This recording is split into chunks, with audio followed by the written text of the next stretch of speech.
ведении Министерства экономики были возвращены функции по регулированию инвестиционной деятельности. Да, это на самом деле очень позитивно восприняли, потому что реализация инвестиционных проектов, крупных инвестиционных проектов, привлечение средств по линии государственно-частного партнерства в реализацию социальных объектов на территории Республики Саха-Якутия, должно непосредственно осуществляться с основной экономической политикой в Республике Саха-Якутия.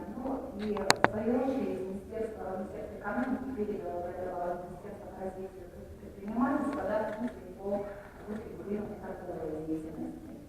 В 2018 году деятельности Министерства были поставлены перед нами задачи. Сразу скажу, что практически все задачи мы выполнили. Есть пункт, касающийся разработки программы цифровизации экономики Республики Саха-Якутия. Мероприятия Министерства экономики были выработаны, как я уже сказала, структура правительства поменялась, и было создано отдельное министерство цифрового развития, информационных технологий, и, соответственно, эти мероприятия были переданы новому министерству. По итогам 2018 года, вы знаете, среди министерств проводится рейтинг эффективности и результативности деятельности исполнительных органов государственной власти. Министерство экономики вошло в топ-10 органов исполнительной власти. В целом, публичная и общественная деятельность министерства в прошлом году была также посвящена 95-летию экономической службы Республики Саха-Якутия, и в ноябре 2017 года состоялось расширенное заседание коллегии Министерства экономики Якутия 2032 «Диалога о будущем». В работе приняли участие ветераны экономической службы, представители муниципального образования, всего более 200 человек.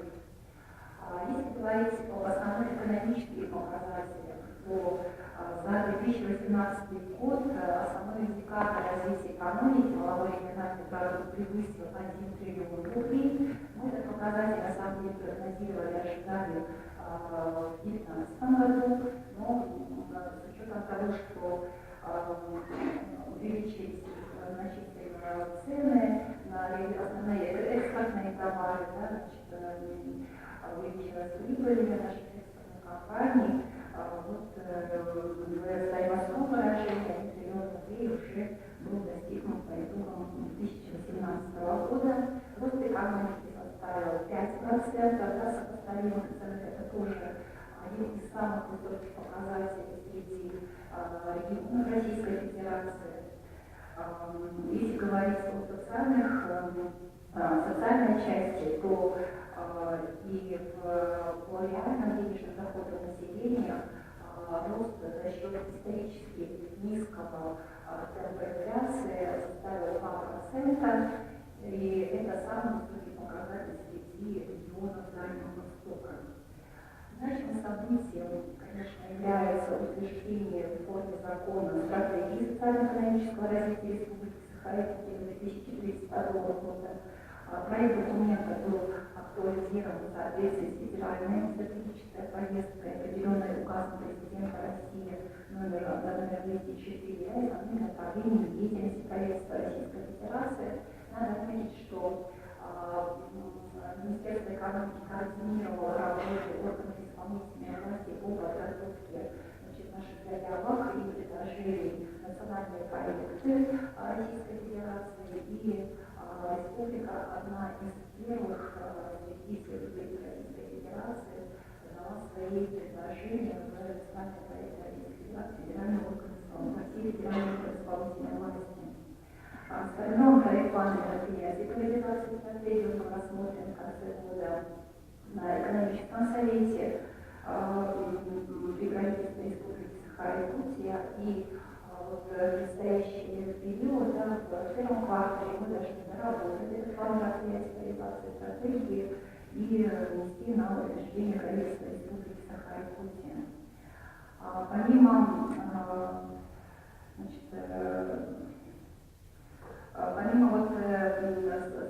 стратегии, планы мероприятий по реализации стратегии. Сейчас ведется работа в рамках лабораторий, которые созданы по 7 приоритетным направлениям. Это так называемые направления, по которым имеются трудно решаемые задачи. Эти задачи не могут быть решены стандартными способами. Это такие направления, как предпринимательство, как вовлечь население, зажечь людей, предпринимательское низкое, учитывая то, что мы привыкли работать в бюджетном секторе, для них это более надежно. Повышение эффективности территории, я понимаю, что у нас очень большое количество малочисленных населенных пунктов, и насколько эта территория может себя обеспечивать, возможно ли это вообще, и что делать с этими территориями, которые не могут себя обеспечивать в перспективе. Вот, это трудно решаемая задача, по которой нужно выработать в течение вот этого квартала некие механизмы, как можно его достичь. Вопросы взаимодействия экологии и крупных промышленных проектов, которые в нашей территории, которые сейчас обострились. Как реализовать на территории Якутии цифровую экономику, произвести трансформацию. Я много об этом говорил, но что может быть реализовано реально, насколько это может помочь развитию различных социальных, общественных связей. Развитие талантов, как все-таки достичь, повысить качество образования, понимая, что у нас мы все должны обеспечить равный доступ к образовательным услугам. Как изменить государственное управление, поднять ответственность чиновников, как важная задача также перестоять, который Мария Васильевич тоже скажет, наверное, сократить число государственных чиновников, с учетом тех задач, которые ставят Министерство финансов Российской Федерации. Да? Вот, по 7 вот таким вот приоритетным направлениям сформирована рабочая группа, они будут работать в течение первого квартала, и те работы, которые будут сделаны в рамках этой рабочей группы, они будут учтены при разработке плана мероприятий по реализации стратегии. Здесь вот на слайде показано те темпы роста слайда, сейчас следующая наша задача, да, это функция Министерства экономики как координатора формирования предложений, его название программы развития Дальнего Востока. Да? Мы должны обеспечить темпы роста выше, чем наши соседи по Азиатско-Тихоокеанскому региону. И, в принципе, для себя провели эту оценку, понимая, что у нас есть долгосрочные прогнозы, да, и стратегия развития республики. Сможем ли мы обеспечить рост более 4,5% в перспективе, да, до 2024 года? Надо сказать, что Минвосток развития и все институты, да, при Минвосток развития, которые занимаются сейчас разработкой национальной программы развития Дальнего Востока, они большой надеждой смотрят на республику Сахара-Якутия, да, потому что на самом деле республика это один из немногих, может быть, двух из 3 субъектов Дальнего Востока, который может генерить такой экономический рост. С учетом тех проектов, которые на нашей территории запланированы. В рамках реализации стратегии мы, конечно, отрабатываем и с нашими муниципальными образованиями. Да? На 1 января 2019 года разработана международная стратегия социально-экономического развития 27 муниципальных районов городских округов. Мы, конечно, понимаем, в конце года, в декабре, очень многие муниципальные образования просто упало, образовали проекты своей стратегии. Мы фактически только как-то так по-крупному, да, их управляли. Мы сейчас, допустим, в течение первого квартала ставим задачу их оценить уже, да, проведем семинары с нашими муниципальными образованиями, делаем экспертную оценку по всем их стратегиям, да, уже выработаем с ними вместе предложения по их корректировке. Многие еще муниципальное образование разработали свои стратегии, значит, за год, за два, да, до утверждения стратегии развития республики Сахара-Якутия, до принятия 204 указа, да, президента страны.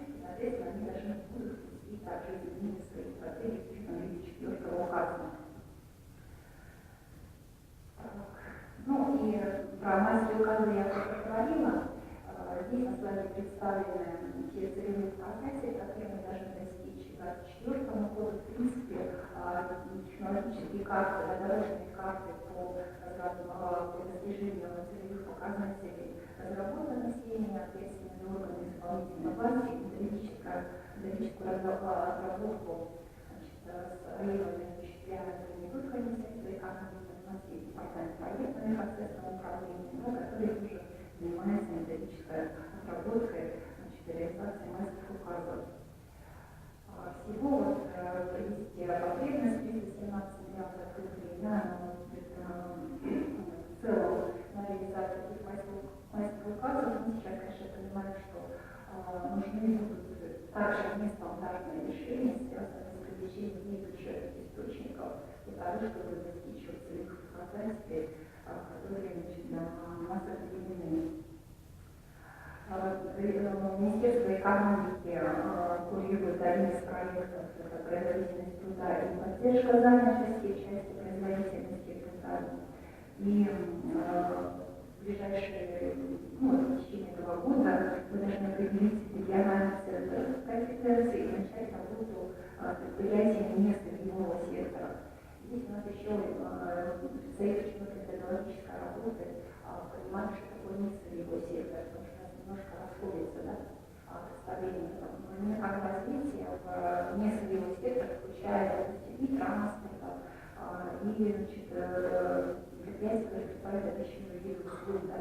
А мы для себя делаем чисто несырьевой сектор и связан с вырабатывающей промышленностью. Да, поэтому тоже будем сверяться и доводить все в единственной номинации возвратить. Один из направлений работы — это Центр эффективности деятельности органов исполнительной власти. Проводится она по показателям, которые утверждены в приказе, было определено указом президента Российской Федерации. Надо сказать, что в этом году республика не вошла в топ-40 субъектов Российской Федерации. Это было связано также и в целом с улучшением показателей за 2017 год. Да, мы говорим за 2018 год. За 2017 год мы говорим о 2017 года, которые вышли в 2018 году. И наша задача сейчас состоит в том, чтобы так отработать и с методологией, да, и вообще с самими результатами работы за 2018 год, чтобы все-таки войти в этот топ-40 субъектов Российской Федерации. От этого, конечно, зависит и очень много зависит и от финансовых показателей, которые Анатолий Алексеевич уже в своем выступлении расскажет. Министерство экономики продолжило работу по реализации крупных инвестиционных проектов. Сейчас очень остро, стоит вопрос экономического обоснования строительства мостового перехода через реку Лену в районе города Иркутска. И вот наша основная задача, другая часть крупных проектов, это обеспечить включение проекта Ленского моста в комплексный план модернизации и расширения социальной инфраструктуры. На этот год, что сейчас запланировано, будут разрабатываться технико-экономическое обоснование проекта, это снежная документация. И что касается туров, информация предоставлена на слайде, просто по итогам 2018 года значительных изменений, касающихся регулирования деятельности туров не произошло. Там, торгас функционировали в части увеличения количества резидентов, и показатели самими резидентами осуществлялись. Но на ближайшее время мы ставим задачу внесения заявки по расширению ТОР и ПК-классы на территорию Шитайской Филадельфии. Первый класс это регионы, и также определились все-таки с ТОРом Арктика. Ранее Министерство информационного развития и предпринимательства направляло в Восток развития заявку о создании недоработанной ресурсов переработки на территории республики, и, соответственно, этот вопрос должны работать. То, что касается национального инвестиционного рейтинга, в 2018 году Якутия заняла 52 место, лучшие показатели результаты на 6 позиций в течение этого года, во второй половине этого года совместно с Министерством развития предпринимательства был сформирован план быстрых побед, реализованы целевые модели упрощения процедур ведения бизнеса, да, и среднее значение внедрения целевых показателей сейчас составляет 97%. Сократились сроки получения разрешения на строительство на 47 дней. На 12 дней были сокращены сроки человеческого присоединения к электрическим сетям. На 116 дней сроки подключения к сетям газораспределения, перерабатива для предпринимателей. Да, это работа всех представителей исполнительной власти, да, которые координируют Министерство экономики. А в зоне ответственности Министерства экономики находится координация регионального надзора. И надо сказать, что за прошлый год количество видов регионального надзора было сокращено до 21, 25, до 21, и почему даже в этом году до 19, да, агентство инвестиционного развития было переформатировано также в агентство по привлечению инвестиций и поддержке экспорта. Были поставлены задачи по налаживанию первых контактов и с созданием центра поддержки экспорта. В 2018 году агентством привлечено инвестиции на 1,5 миллиарда рублей, заработал центр поддержки экспорта, да, и организован ряд крупных мероприятий. Министерство отвечало за деловую программу Восточного экономического форума, в рамках которой было подписано 32 соглашения с потенциальным эффектом на 107 миллиардов рублей в сфере возобновляемой энергетики, сельского хозяйства и экологии. Что касается инвестиционной программы Республики Саха-Якутия на 2018 год, исполнение составило 12 миллиардов рублей. За счет всех источников введено 54 социальных объектов. Ну, перечислять, они на слайде представлены. Параметры инвестиционной программы на 2019 год составляют 14 миллиардов рублей. Мы планируем ввести 63 социальных объекта. Республика продолжает оставаться одним из лидеров в стране по реализации частного партнерства. У нас 12 соглашений действует. Введено в эксплуатацию 15 объектов образования подходящих, 13 объектов образования культуры, завершение монтажных работ планируется в течение этого года. Надо сказать, что по сети государственно-частного партнерства тоже отмечались и недоработки в работе. Мы сейчас эту работу систематизируем, будем работать плотно с частными партнерами, понимая, что это все-таки новый институт, новый инструмент привлечения инвестиций, все возникают, конечно, вопросы. Многие недоработки были из муниципальных образований, и мы будем все-таки расширять практику проведения вот таких вот семинаров для повышения компетенции, да, и наших частных партнеров, и муниципальных образований. В 2019 году мы также планируем заключить не менее 5 конституционных соглашений в отношении коммунальной инфраструктуры, и также будет продолжено частное партнерство для социальных объектов. Одно из важнейших направлений работы Министерства – это привлечение федеральных источников. Надо сказать, что в 2017 году за счет федерального бюджета было привлечено 27,5 миллиардов рублей, это на 10% выше лимита 2017 года. Сейчас мы, конечно, работаем над тем, чтобы в 2019 году также обеспечить рост федеральных средств привлекания на территории республики. Сейчас предварительная цифра 23 миллиарда рублей, но нужно понимать, что не все источники еще распределены по всем, не по всем, то есть федеральным целевым программам, конечно, будем отрабатывать для того, чтобы цифра 23 превратилась хотя бы ниже уровня 2017 года. Один из новых инструментов, который также активно прорабатывался в Министерстве экономики, это план социального развития экономических центров роста. И на объект республики было дополнительно привлечено 1 миллиард 700 миллионов рублей. Многие знают, что было в декабре введено в рамках этого инструмента школа номер 35 в городе Якутск, модернизирована более чем на 300 50 миллионов рублей материально-технического фонда системы СПО 6 учреждений. В 2019 году мы продолжим работу по строительству многопрофильной гимназии в поселке Хандыка, спорткомплекса в Стрельце Николаевске. Начнутся строительно-монтажные работы по капитальному ремонту детской поликлиники в городе Еленкове. Ну и там же реконструкция, сооружение, водопроводка, канализационных хозяйств. Также этот план охватывает и создание инфраструктуры на территории компактно расположенных земельных участков в рамках программы 94 гектара. Мы также рассчитываем на то, что этот план социального развития будет расширен, и будем также активно включаться по новым объектам, по включению новых объектов в социальное развитие. То, что касается балансированности государственного бюджета, основная информация будет у Валерия Алексеевича. Министерство экономики занимается методологией в части государственных программ, и в целом актуализирован в 2018 году перечень госпрограммы. Сейчас, в 2019 году, даже не будем все заинтересованные министерственные ведомства разработать государственные программы на 19-24 годы.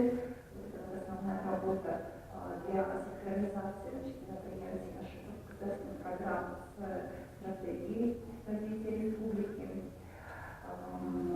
Также для повышения задач налоговой политики мы работаем над реестром налоговых льгот, это Министерство финансов Российской Федерации. Мы вносили предложение в эту методику по разработке типовой оценки эффективности налоговых льгот, и эти наши предложения республики были учтены. Этот проект был опробирован при проведении оценки эффективности налоговых льгот, установленных законом республики о налоговой политике за 2017 год, утвержден план по отмене эффективных налоговых льгот.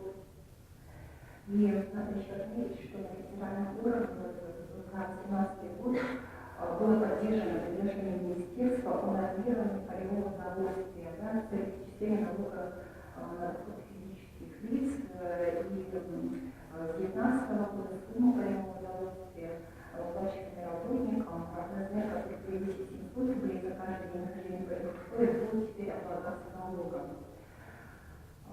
Одно из направлений приведения Министерства – это административная реформа, часть предоставления государственных муниципальных услуг населению, уровень удовлетворенности населения центра. Мои документы вырос до 90%. В июне был открыт новый офис центра. Мои документы по улице Лермонтова 123. Для чего мы это делали? Для кого не секрет, что у нас очередь, длинные очереди очень значительно увеличилась в 2017 году. В центре мои документы принял на себя весь поток открытия запрос реестра, и поэтому мы были вынуждены дальше открывать новые окна. Эта работа продолжится и в 2019 году. Планируется создание 22 дополнительных окон в городе Иркутске. Но работа, конечно, не ограничивается только количеством увеличения окон. Много изменений происходит в самой схеме предоставления государственных муниципальных услуг, в работе самого центра Иркутска.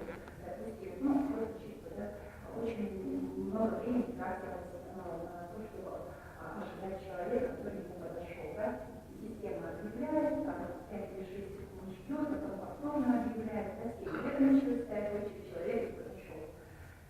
Такие вот технологические схемы внутри самого центра, мои документы тоже прорабатываются, улучшаются, оптимизируются, поэтому потенциал таких вот внутренних улучшений, организаций все-таки используется. Я понимаю, я цифры или так запишите слайды. Не все помнят, но в свое время был создан Центр управления изменениями в Республике Саха-Якутия. Да, многие, на самом деле, положено у нас произошло в структуре правительства, об этом позабыли, но в Министерстве экономики был создан департамент структурных преобразований. Для чего он работает? Это деятельность, опять же, связанная с возможностью с лабораторией, да, эффективных территорий. Были утверждены стандарты минимальной сети объектов социальной инфраструктуры, и сейчас формируются подходы к административно-территориальному управлению. Также в сфере деятельности этого департамента находится работа с арктической зоной Российской Федерации. И надо сказать, что в 2018 году сдвинулась с мертвой точки вопрос региональным правительством о дополнительном включении 8 районов республики в состав арктической зоны. Министерство экономического развития Российской Федерации поддержало предложение республики и сейчас вносит проект указа президента Российской Федерации о включении таких 8 районов в состав арктической зоны Российской Федерации. Разработан проект стратегии социально-экономического развития арктической зоны Республики Саха-Якутия. Разработкой стратегии занимался Центр стратегических исследований Республики Саха-Якутия. Сейчас с учетом создания нового министерства, конечно, стратегии будет передавать Министерство развития в Арктике, и, конечно, новая государственная программа по развитию арктической зоны также будет разрабатываться с утверждением Министерством развития в Арктике. Определенная работа, все. Я не чикала, правда, никто не переключил, это что касается арктической зоны. И много, конечно, выбрана работа, связанная и с многопрофильным муниципальным образованием, и тем не менее, в прошлом году было заключено соглашение с Фондом развития Моногородов, и очень много вопросов проблемных сейчас лежат в плоскости подготовки инвестиционных проектов, эти проекты инициируются индивидуальными предпринимателями на территории многопрофильных муниципальных образований.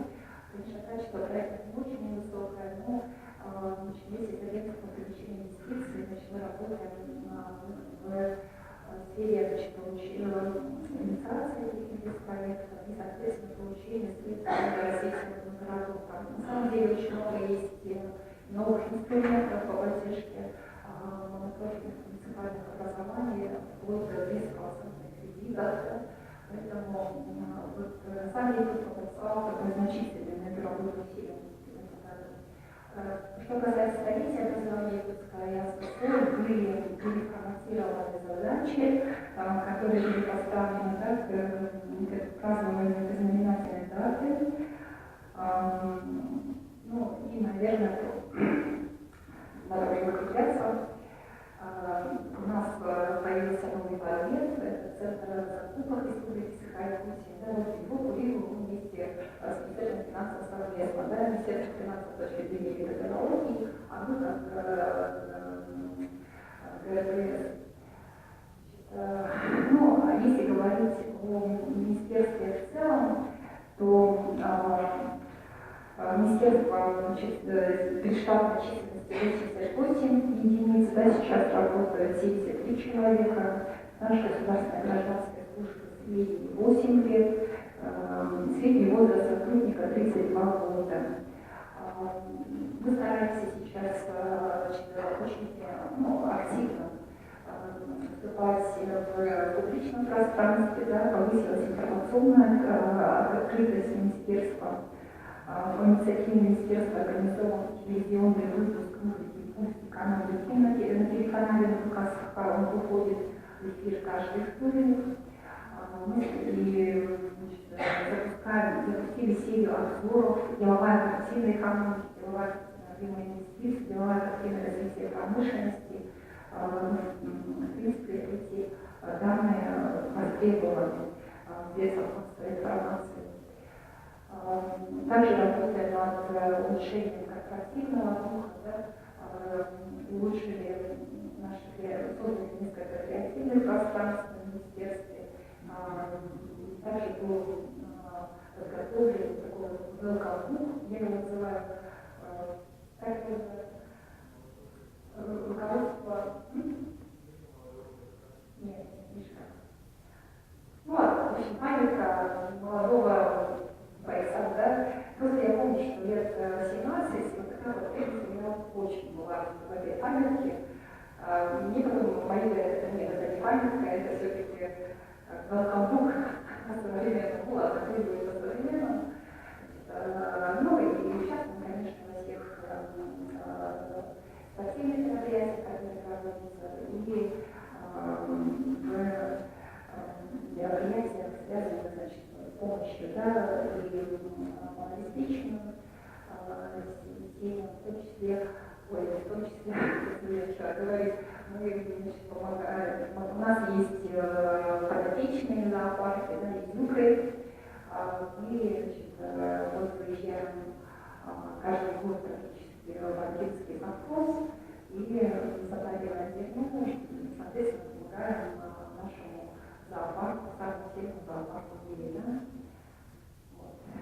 Цели и задачи, основные цели и задачи министерства опубликованы на нашем сайте, вот для того, чтобы найти, увидеть, но основные цели и задачи я проговорила. Извините, что я так много сказала. Нет, это важно. Хорошо. Ну и после доклада Алексеевича готова ответить